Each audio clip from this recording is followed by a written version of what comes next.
தொடரலாம். இது கேள்வி நேரம்.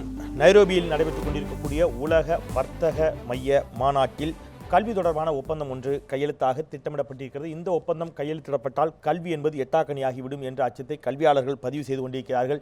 இந்தியாவிற்கான கல்வி எது? இந்தியாவிற்கான பாரம்பரியம், பண்பாடு, கலாச்சாரம் சார்ந்த கல்வியாக அது இருக்குமா? அந்நிய நாடுகளிலிருந்து வரக்கூடிய இந்த கல்வி என்பது எந்த அளவிற்கு இந்தியாவினுடைய பன்முகத்தன்மையை பிரதிபலிக்கக்கூடியதாக இருக்கும் என்ற கேள்வியோடு தொடர்ந்து கொண்டிருக்கிறோம். திரு ஆதவன், கல்வியில் பரிமாற்றம் செய்து கொள்வதில் எங்களுக்கு எந்த பிரச்சனையும் இல்லை என்று பேராசிரியர் சுபவியும் பிரின்ஸும் ஒரு கருத்தை பதிவு செய்திருக்கிறார்கள். கல்வி பரிமாற்றம் என்பது, கருத்து பரிமாற்றம் என்பது இன்றைக்கு நேற்றைக்கல்ல பல நூறு ஆண்டுகளாக இருந்து கொண்டுதான் வந்திருக்கிறது அப்படிங்கிறதையும் நம்மால் உணர முடியும். இன்றைக்கு நடைபெறுவது கல்வி பரிமாற்றம் அல்ல, நிதி மூலதன பரிமாற்றம். பிற நாடுகளில் இருக்கக்கூடியவர்கள் இங்கே முதலீடு செய்கிறார்கள், அந்த முதலீட்டின் மூலமாக ஆதாயம் பெறுகிறார்கள். அது தொழிலாக இருந்தால் பரவாயில்லை, வரவேற்கலாம். அது கல்வியாக இருக்கிறதே அதுதான் சிக்கல், பிரச்சனை அப்படிங்கிற ஒரு வாதத்தை வைக்கிறாங்க. கல்வி ஏற்கனவே வணிகமயமாகத்தான் இருக்கிறது, ஆனால் கட்டுப்படுத்துவதற்கு சட்டம் இருக்கிறது. அந்த சட்டத்தால் கூட கட்டுப்படுத்த முடியாது என்பதுதான் இங்கே பிரச்சனை அப்படிங்கிற வாதத்தை வைக்கிறாங்க. தனியார் கல்வி நிறுவனங்களில் 25 விழுக்காடு ஏழை மாணவர்களுக்கு இடம் அளிக்க வேண்டும் என்று சட்டம் இருக்கிறது. அது பல இடங்களில் மீறப்படலாம், ஆனால் போராடியாவது நம்மால் பெற முடியும். ஆனால் இந்த ஒப்பந்தம் கையெழுத்திடப்பட்டால் இவை எதுவுமே சாத்தியமில்லை என்ற வாதம் தான் வைக்கப்படுகிறது. இதோடு இணைத்த உங்களுடைய பதில்கள் திரு ஆதவன்.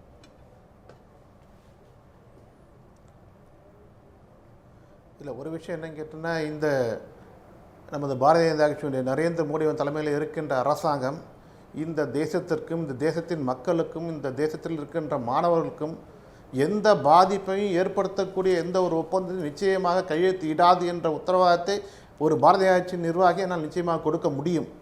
இன்னொன்று, ஏதோ கல்வி இதன் மூலமாக நமது அடிப்படை சித்தாந்தத்தை சிதைத்துவிடும், சர்வதேச கல்வி இங்கே நுழைந்துவிட்டால் நமது கலாச்சாரம் இழந்துவிடும் என்றெல்லாம் கவலைப்படுவது போன்ற துணி இங்கே பேச்சு தெரிகின்றது. ஏற்கனவே மெக்காலேவின் கல்வியின் மூலமாக ஏற்கனவே நமது கலாச்சாரத்தை இழந்து சீர்குலைந்து போய் இருக்கின்றது. ஆகவே தூக்கி நிறுத்த வேண்டிய கட்டாயம் நாம் அனைவருக்குமே இருக்கின்றது. உங்கள் கவலை எனக்கும் இருக்கின்றது. அதே வேளையிலே கல்வி நமது ஏதோ அடிப்படை சித்தாந்தத்தையே தேசத்தினுடைய தன்மையை மாற்றிவிடும் என்று கவலைப்படுகின்ற அளவிற்கு இதில் எந்த பாதிப்பும் ஏற்பட போவதில்லை. ஏனென்றால் இந்த இதன் மூலமாக அடிப்படை கல்வியான பள்ளி கல்விகளிலே, அது பிரைமரி எஜுகேஷன் ஆகட்டும், செகண்டரி எஜுகேஷன், இப்படி அடிப்படை கல்வியிலே எந்த மாற்றத்தையும் ஏற்படுத்த போவதில்லை. இது உயர்கல்வியில் மாத்திரம்தான் இந்த ஒப்பந்தம் நமது தலையிடுமே தவிர இது அடிப்படை பள்ளி கல்வியிலே எந்த வகையான மாற்றத்தை ஏற்படுத்த போவதில்லை. இன்னொன்று, நமது தேசத்திலே கல்வியை கட்டமைக்க வேண்டிய மிகப்பெரிய பொறுப்பு இருக்கிறது.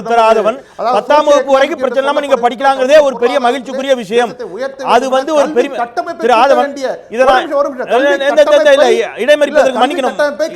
வேண்டிய மிகப்பெரிய கடமை. ஒரு நிமிஷம் சொல்லி முடிச்சிடறேன்.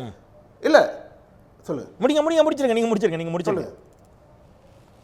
இல்லை, அதாவது நமக்கு மிகப்பெரிய சவால் இருக்கின்றது. இந்த தேசத்திலே கல்வி கட்டமைப்பை அமைப்பதற்காக இன்று இருக்கின்ற சவால் 50,000 கோடிகளுக்கு மேலான முதலீடுகள் தேசத்தில் தேவைப்படுகின்றது.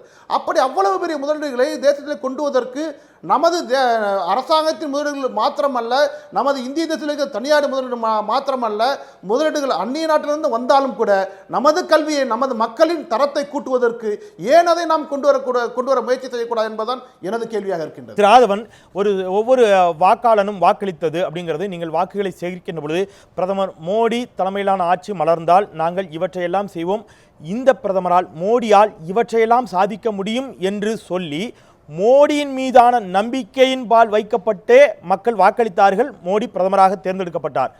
ஐரோப்பிய தேசத்தால் மட்டுமே இங்கே இதை சாதிக்க முடியும், அமெரிக்காவிலிருந்து முதலீடுகள் வந்துதான் சாதிக்க முடியும் என்று அன்றைக்கு யாரும் சொல்லவில்லை. இவரால் சாதிக்க முடியும், இங்கே இருக்கக்கூடிய வளங்களை பயன்படுத்த முடியும் என்ற நம்பிக்கையின் அடிப்படையில் தான் இது செய்யப்பட்டது. அது ஒருவரும் இருக்கட்டும். என்னுடைய கேள்வி என்பது, நீங்கள் சில விஷயங்களை முன்வச்சிங்க, உயர்கல்விக்கு மட்டும்தான் அப்படின்னு சொன்னீங்க. இதை நான் எப்படி எடுத்துக்கிறது?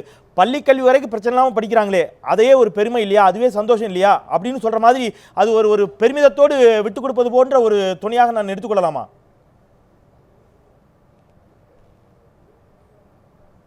இல்லை, அப்படி இல்லை. இதை பற்றி தான், அதாவது நீங்கள் சொன்னீங்க, இந்த தேசத்தை தன்மையை மாற்றிவிடும் கல்வி அந்நிய கல்வி உள்ளே பூந்து விட்டால், அதாவது அடிப்படை சித்தாந்தத்தை, நமக்கு அடிப்படை குணத்தை மாற்றக்கூடியது இந்த பள்ளி கல்வியில் தான். ஆனால் உயர்கல்வி என்பது தொழில்நுட்பத்தையும் அதாவது தொழில் செய்வதற்கும், அதாவது அவருடைய தொழில்நுட்பத்தை கூட்டுவதற்கான, உயர்த்துவதற்கான ஒரு கல்வி தான் நமக்கு உயர்கல்வியில் வருகின்றது. அதுல தான் நம்ம ரொம்ப எளிமையா ஒரே ஒற்றை கேள்விதான். திரு ஆதவன் ரொம்ப எளிமையா, திரு ஆதவன் அடிப்படை சித்தாந்தத்தில் எந்த ஒற்றை கேள்விதான் ஆதவன். நான் ரெண்டு கூட வச்சுக்கிறேன். ஒன்று, கல்வி தொடர்பான ஒப்பந்தத்தில் ஏன் வர்த்தக அமைச்சர் கையெழுத்திட வேண்டும்? ஒன்று. இன்னொன்று, உலகத்தரத்திற்கான, நீங்கள் சொல்லக்கூடிய உயர்கல்வியில் கூட உலகத்தரத்திற்கான கல்வி திட்டத்தை, பாடத்திட்டத்தை உருவாக்கக்கூடிய ஆளுமையோடு இந்த அரசு இல்லையா? வெளிநாடுகளில் கையேந்த வேண்டிய நிலையில் தான் நாம் இருக்கிறோமா?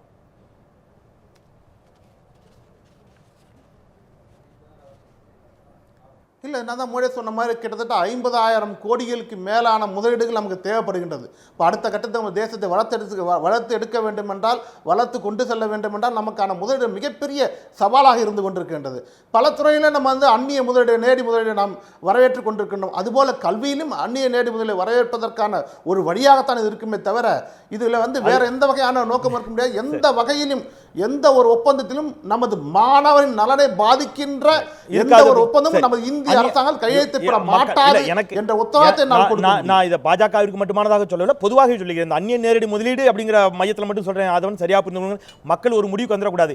எதற்கு அந்நிய நேரடி முதலீட்டை இவங்களே கொண்டு வரது? நம்ம ஆட்சியாளர்களாகவே நேரடியாக அந்நிய முதலீட்டை கொண்டு வந்துடலாங்கிற ஒரு முடிவுக்கு மக்கள் போய்விடக்கூடாது அப்படிங்கிற ஒரு எண்ணத்தை நான் பதிவு பண்ணி, இப்போ அவர் சொல்லக்கூடிய விஷயத்தில் நீங்க எதிர முரண்படுறீங்க. அதாவதுங்க 2+1 3% எஜுகேஷனல் செஸ்ன்னு தனியாக வாங்கிட்டு இருந்தாங்க.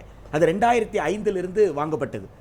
நரேந்திர மோடி அவர்கள் பிரதமரான பிறகு செய்த முதல் காரியம் என்னன்னா, இந்த எஜுகேஷனல் செஸ்ஸை கொண்டு போயிட்டு அவர் சென்ட்ரல் எக்ஸைஸோடு சேர்த்தார். அப்போ சென்ட்ரல் எக்ஸைஸோடு சேர்த்து அதில் இருந்து ஒரு பகுதியை நாங்கள் எஜுகேஷனுக்கு எடுத்துப்போம் அப்படின்னு கொண்டு போய் தான் சேர்த்தாங்க. என் கேள்வி என்னன்னா, சராசரியாக 20,000 கோடி ரூபாய் 2+1 3% எஜுகேஷனல் செஸ்ஸில் வந்தது. இப்போ சென்ட்ரல் எக்ஸைஸில் போயிருந்தாங்கன்னா அது 20,000 கோடியிலேருந்து அதிகமாக இருக்கும். நாட்டு மக்களுக்கு அவர்கள் என்ன சொல்லி இருக்கணும்னா, 20,000 கோடி ரூபாய் எஜுகேஷனல் செஸ்ல வந்தது போதாது, எங்களுக்கு 50,000 கோடி ரூபாய் வேண்டும் என்று விவாதிப்பதற்கு பதிலாக மக்களுக்கே தெரியாமல் ஒரு ஒப்பந்தத்தில் கையெழுத்து போடுவது எப்படி நியாயமாகும்? இந்த ஒப்பந்தத்தினோட ஆவணம் யுஜிசி வெப்சைட்ல கிடையாது, MHRD வெப்சைட்ல கிடையாது, commerce.in வெப்சைட்ல மட்டும் தான் இருக்கு. குஜராத்தி மொழி, ஹிந்தி மொழி உள்ளிட்ட இந்திய மொழியில் எதுவுமே கிடையாது. அது வெறும் ஆங்கில மொழியில் மட்டும்தான் இருக்குது.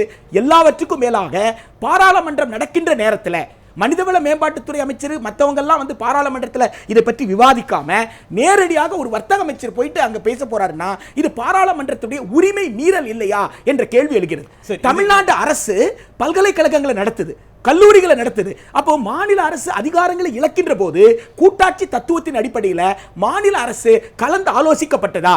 ஜந்தாலயா திலக் என்பவர் நியூபாவுடைய பேராசிரியர். அது மத்திய அரசாங்கத்தோட நிறுவனம். மத்திய அரசாங்கத்தின் நிறுவனத்தில் இருக்கக்கூடிய ஒரு பேராசிரியர் இது மோசமான ஒரு ஒப்பந்தம், இந்த ஒப்பந்தத்தில் கையெழுத்திட்டால் வளரும் நாடுகளுக்கு இது பயன் தராதுன்னு எழுதியிருக்கிறாரே, அதை பிரதமர் மறுக்கிறாரா?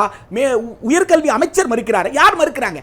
இது இன்னொரு இதை எதிர்க்கட்சிகளுடைய பங்களிப்பு இதில் என்ன அப்படிங்கிறது, நேஷனல் ஹெரால்ட் உள்ளிட்டவற்றிற்காக சிபிஐனுடைய ரைட் நடத்தியது ஆம் ஆத்மி அலுவலகத்தில், இது போன்ற டெல்லி மாநில தலைமைச் செயலகத்தில் இது போன்ற விஷயங்களுக்காக நாடாளுமன்றத்தை முடக்கக்கூடிய எதிர்க்கட்சிகள் இந்த விவகாரத்தில் நிர்மலா சீதாராமன் அங்கே சென்றிருக்கிறாரே மத்திய அமைச்சர், என்ன நடக்கிறது என்று இது குறித்து எதிர்க்கட்சிகளும் ஏன் நாடாளுமன்றத்தில் எந்த கேள்வியும் எழுப்பவில்லை, ஒரு பெரிய விவாதத்திற்கான வழிவகுக்கவில்லை அப்படிங்கிற கேள்வி இயல்பாக எழுது. கண்டிப்பாக ஒரு மிகப்பெரிய துர்தஷ்டம் என்னன்னு கேட்டீங்கன்னா, கல்வி உரிமை சட்டம் நடக்கும் பொழுது இடதுசாரிகள் 30 தீர்மான திருத்தங்களை கொடுத்தாங்களே தவிர எதிர்த்து ஓட்டு போடல.